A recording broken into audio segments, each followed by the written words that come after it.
നിങ്ങൾ നല്ലൊരു speaker driver വാങ്ങി നല്ല കാശ് ചിലവാക്കി ഒരു ബോക്സ് ഉണ്ടാക്കി. പക്ഷേ മ്യൂസിക് വെച്ച് നോക്കുമ്പോൾ ആഗ്രഹിച്ച ഒരു പഞ്ച് കിട്ടുന്നില്ല. എന്തൊക്കെയോ ചെറുത് മിസ്സായതുപോലെ.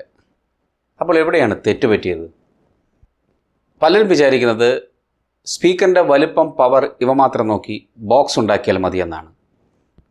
എന്നാൽ അതല്ല സത്യം. ഓരോ സ്പീക്കറിനും അതിൻ്റേതായ ചില രഹസ്യ കൂട്ടുകളുണ്ട്. ഓരോ സ്പീക്കർ ഡ്രൈവറിനും അതിൻ്റേതായിട്ടുള്ള ഒരു DNA ഉണ്ട്. അതുകൊണ്ട് ഓരോ സ്പീക്കറും വ്യത്യസ്തങ്ങളായിരിക്കുകയും ചെയ്യും, നമ്മെപ്പോലെ തന്നെ. ഈ രഹസ്യ കൂട്ടുകളാണ് TL സ്മോൾ പാരാമീറ്റേഴ്സ് അഥവാ TS പാരാമീറ്റേഴ്സ് എന്നറിയപ്പെടുന്നത്. ഈ വാല്യൂസ് കൃത്യമായി മനസ്സിലാക്കാതെ നിങ്ങൾ ബോക്സ് ഉണ്ടാക്കിയാൽ നിങ്ങളുടെ സ്പീക്കറിൻ്റെ പകുതി പെർഫോമൻസ് പോലും ലഭിക്കില്ല. ഇന്ന് നമ്മൾ സിമ്പിളായി പഠിക്കാൻ പോകുന്നത് ഈ TS പാരാമീറ്റേഴ്സ് എന്താണെന്നും അതെങ്ങനെ നിങ്ങളുടെ ബോക്സ് ഡിസൈനെ സ്വാധീനിക്കുന്നു എന്നുള്ളതാണ്.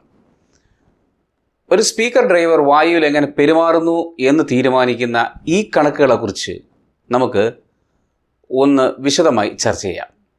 വീഡിയോ സ്കിപ്പ് ചെയ്യാതെ കാണുക.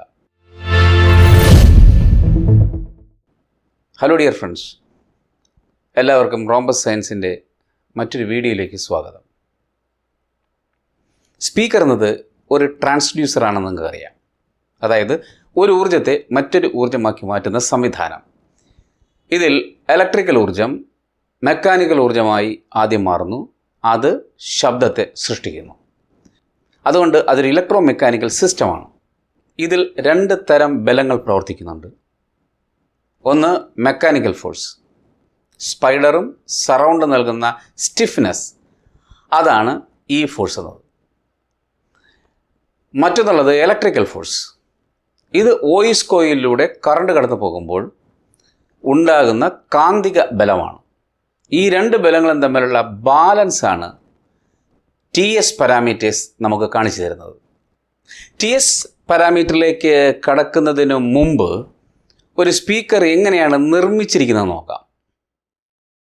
ഇവിടെ നിങ്ങളീ കാണുന്ന കോൺ, ഇതാണ് ശബ്ദം സൃഷ്ടിക്കുന്നത്. ഇത് മുമ്പോട്ടും പുറകോട്ടും മൂവ് ചെയ്യുമ്പോഴാണ് ശബ്ദം സൃഷ്ടിക്കപ്പെടുന്നത്.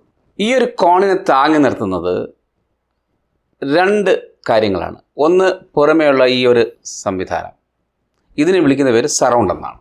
ഈ കോണിനെ താങ്ങി നിർത്തുന്നത് പുറത്തുള്ള ഈ സറൗണ്ടും ഉള്ളിൽ കാണപ്പെടുന്ന ഈ സ്പൈഡറുമാണ്. ഒരു യെല്ലോ കളറിലുള്ള ഒരു സാധനം നിങ്ങൾ കാണും.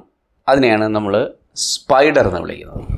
ഇതിൻ്റെ ഉള്ളിൽ ഒരു വോയിസ് കോയിൽ ഉണ്ടായിരിക്കും. ആ വോയിസ് കോയിലിലേക്കുള്ള കണക്ഷനാണ് ഈ രണ്ട് ടെർമിനൽസ് എന്ന് പറയുന്നത്. ഈ വോയിസ് കോയിൽ ഈ മാഗ്നറ്റിൻ്റെ ഉള്ളിലേക്ക് കടന്നിരിക്കുകയാണ് ചെയ്യുന്നത്.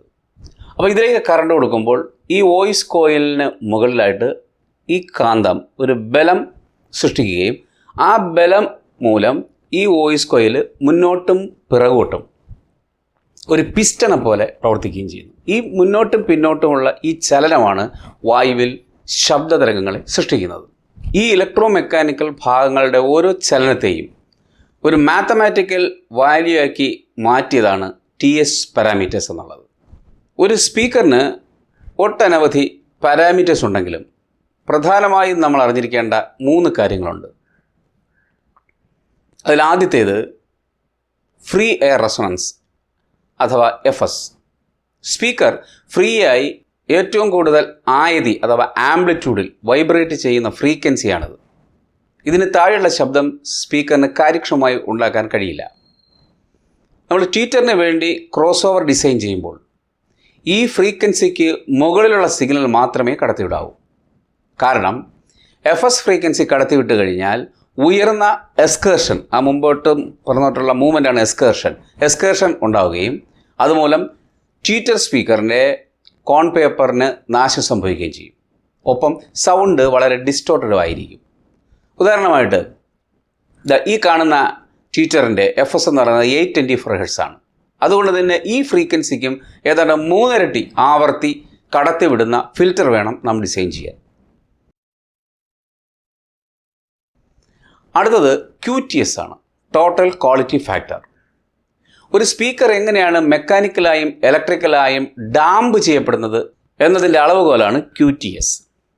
എന്താണ് ഡാമ്പിംഗ് എന്നറിഞ്ഞിരിക്കുക? ഡാമ്പിംഗ് എന്ന് പറഞ്ഞാൽ ഒരു വസ്തു ചലനത്തിന് വിധേയമായാൽ അതിൽ കൊടുക്കുന്ന ഫോഴ്സ് നമ്മൾ നിർത്തിക്കഴിഞ്ഞാൽ എത്ര നേരം അതിൻ്റെ ചലനം തുടരുന്നു എന്നുള്ളതാണ് ഡാമ്പിംഗ് കൊണ്ട് ഉദ്ദേശിക്കുന്നത്.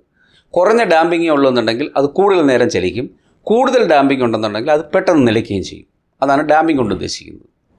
ഒരു സ്പീക്കർ എങ്ങനെയാണ് ഇലക്ട്രിക്കലായിട്ടും മെക്കാനിക്കലായിട്ടും ഡാമ്പ് ചെയ്യപ്പെടുന്നത് എന്നതിൻ്റെ ഒരു അളവുകോലാണ് QTS അഥവാ ടോട്ടൽ ക്യൂ ഫാക്ടർ. സസ്പെൻഷൻ ഒരു ക്യൂ ഫാക്ടർ ഉണ്ട്, അതുപോലെ തന്നെ വോയിസ് കോയിലിനും ഒരു ക്യൂ ഫാക്ടർ ഉണ്ട്. ഈ രണ്ട് ക്യൂ ഫാക്ടറുകളെയും തമ്മിൽ ചേർത്ത് ഒറ്റ നമ്പറാക്കി മാറ്റിയിരിക്കുന്നതാണ് ഈ QTS എന്നതുകൊണ്ട് ഉദ്ദേശിക്കുന്നത്. സ്പീക്കറിൻ്റെ മൂവ്മെൻറ്റ് എത്രത്തോളം കൺട്രോൾഡ് ആണ് എന്നതാണ് ഇത് സൂചിപ്പിക്കുന്നത്. 0.4 താഴെയുള്ള QTS കൂടുതൽ ഡാംപ്ഡ് ആയിരിക്കും. എന്ന് വെച്ചാൽ പെട്ടെന്ന് കോൺ പേപ്പറിൻ്റെ ചലനം നിലയ്ക്കും, കറണ്ട് കടന്നു നിന്ന് കഴിഞ്ഞാൽ. അപ്പോൾ 0.4 കുറവാണ് QTS എങ്കിൽ സാധാരണയായി വെൻഡഡ് അല്ലെങ്കിൽ പോർട്ട് ചെയ്ത എൻക്ലോഷറുകളായിരിക്കും ഉപയോഗിക്കുന്നത്. 0.4നും 0.7നും ഇടയിലുള്ള QTS ആണെങ്കിൽ ഡാമ്പിങ് കുറവാണ്. എന്ന് വെച്ചാൽ കൂടുതൽ നേരം ആ കോണ് ചലിക്കാൻ സാധ്യതയുണ്ട്. ഇവിടെ സീൽ ചെയ്ത എൻക്ലോഷറുകളാണ് ഉപയോഗിക്കേണ്ടത്. സീൽ ചെയ്ത വായുവിൽ നിന്നുള്ള മർദ്ദം ഡ്രൈവറിൻ്റെ അനിയന്ത്രിതമായ വൈബ്രേഷനുള്ള സ്വാഭാവിക പ്രവണതയെ മെരുക്കാൻ ആവശ്യമായ ഒരു അധിക ബ്രേക്കിംഗ് ബലം നൽകുന്നു. മൂന്നാമത്തത് VAS, ഇക്വലൻ്റ് വോളിയം എന്ന് വിളിക്കും.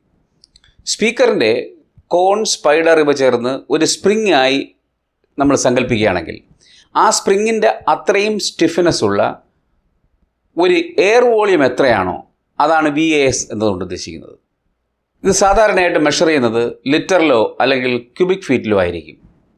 ഇതാണ് സ്പീക്കറിൻ്റെ വലുപ്പത്തെ നിശ്ചയിക്കുന്നതിൽ പ്രധാന പങ്ക് വഹിക്കുന്നത്. വലിയ VAS ഉള്ള ഡ്രൈവർക്ക് കാര്യക്ഷമമായി പ്രവർത്തിക്കാൻ വലിയ എൻക്ലോഷറുകൾ അഥവാ കൂടുതൽ വോളിയമുള്ള ബോക്സ് ആവശ്യമാണ്. ചെറിയ VAS ഉള്ളുവെങ്കിൽ അതൊരു കോമ്പാക്റ്റ് ബോക്സിൽ നന്നായി പ്രവർത്തിക്കും. നമ്മളൊരു സ്പീക്കർ വാങ്ങുമ്പോൾ കിട്ടുന്ന ഡാറ്റ ഷീറ്റ് നോക്കിക്കഴിഞ്ഞാൽ മറ്റ് കുറേ പാരാമീറ്ററുകളുണ്ട്. അതോടൊപ്പം ഈ 3 പാരാമീറ്റേഴ്സ് നിങ്ങൾക്ക് ലഭിക്കും.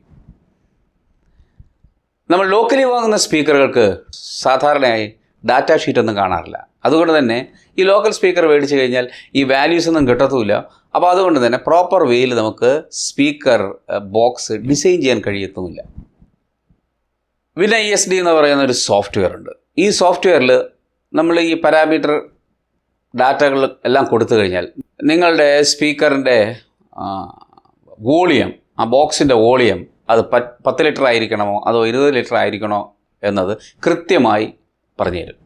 സയൻസും കണക്കും കൃത്യമായി അപ്ലൈ ചെയ്താൽ മാത്രമേ നമുക്ക് ക്വാളിറ്റിയിലുള്ള ഓഡിയോ സിസ്റ്റംസ് ഉണ്ടാക്കാൻ കഴിയൂ. ഞാൻ ഈ 3 കാര്യങ്ങൾ ഇൻട്രൊഡ്യൂസ് ചെയ്തതെന്ന് മാത്രമേ ഉള്ളൂ. ഇതിനെക്കുറിച്ച് കൂടുതൽ അറിയാൻ നിങ്ങൾക്ക് ഇൻ്റർനെറ്റ് സർഫ് ചെയ്ത് പഠിക്കാവുന്നതേ ഉള്ളൂ.